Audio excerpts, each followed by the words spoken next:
According to what scientists have just discovered, nightmares can be silenced with a single piano chord. Using non invasive techniques to manipulate our emotions, it might be possible to curtail the screaming horrors that plague our sleep. A study conducted on 36 patients diagnosed with a nightmare disorder showed that a combination of two simple therapies reduced the frequency of their bad dreams. Scientists invited the volunteers to rewrite their most frequent nightmares in a positive light and then played sound associated with positive experiences as they slept.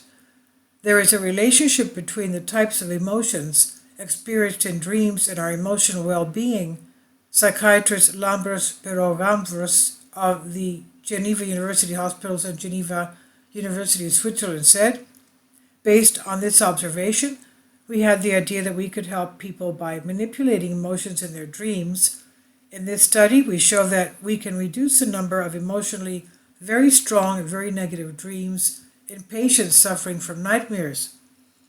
Many people suffer from nightmares, which are not always a simple case of a few bad dreams. Nightmares are also associated with poor quality sleep, which in turn is linked with a whole plethora of other health issues. Poor sleep can also increase anxiety, which in turn can result in insomnia and nightmares. Recent studies have shown that nightmares and sleep disturbances have seen an uptick during the ongoing global SARS-CoV-2 pandemic, and given that we don't really understand why or even how, our brain creates dreams while we sleep, treating chronic nightmares is something of a challenge. One invasive method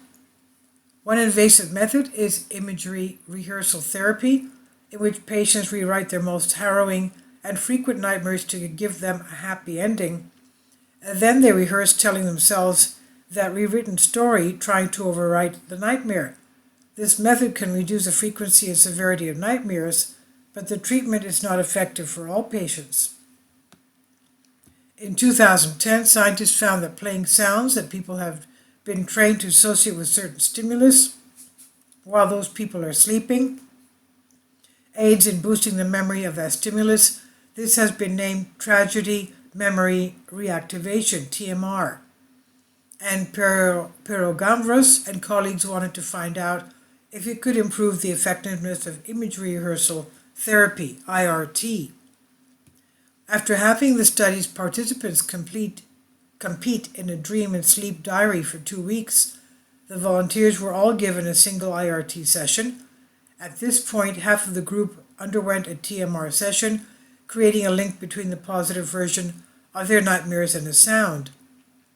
The other half served as a control group, imagining a less horrific version of the nightmare without being exposed to positive sounds. Both groups received a sleep headphone headband that would play the piano chord C69, while they were asleep every 10 seconds, during REM sleep when nightmares were most likely to occur. The groups were evaluated after 2 weeks of additional diary entries, and then again after 3 months without any sort of treatment. At the start of the study, the control group had an average 2.58 nightmares per week, and the TMR group had an average of 2.94 weekly nightmares. By the end of the study, the control group was down to 1.02 weekly nightmares, while the TMR group had dropped to just 0.19. Even more promising, the TMR group reported an increase in happy dreams. At the 3-month follow-up, nightmares had risen slightly in both groups to 1.48 and 0.33 per week respectively. However, this is still an impressive reduction in the frequency of nightmares, the researchers said, suggesting that using TMR to support IRT results in a more effective treatment. We were positively surprised by how well the participants respected and tolerated the study procedures, for example, performing imagery rehearsal therapy every day and wearing the sleep headband during the night, Perogambros said. We observed a fast decrease of nightmares, together with dreams becoming emotionally more positive. For us, researchers and clinicians, these findings are very promising both for the study of emotional processing during sleep and for the development of new therapies. The team's research has been published in Current Biology. This is by Michelle Starr on Science Alert. Please leave your comments and thank you for your support. Kindly support my Patreon account. The daily posts are 5 videos daily, and they are totally different from what I have on my YouTube channel. Thank you so much for your support and that you find all my content so interesting. You'll find the Patreon account details in the description box below.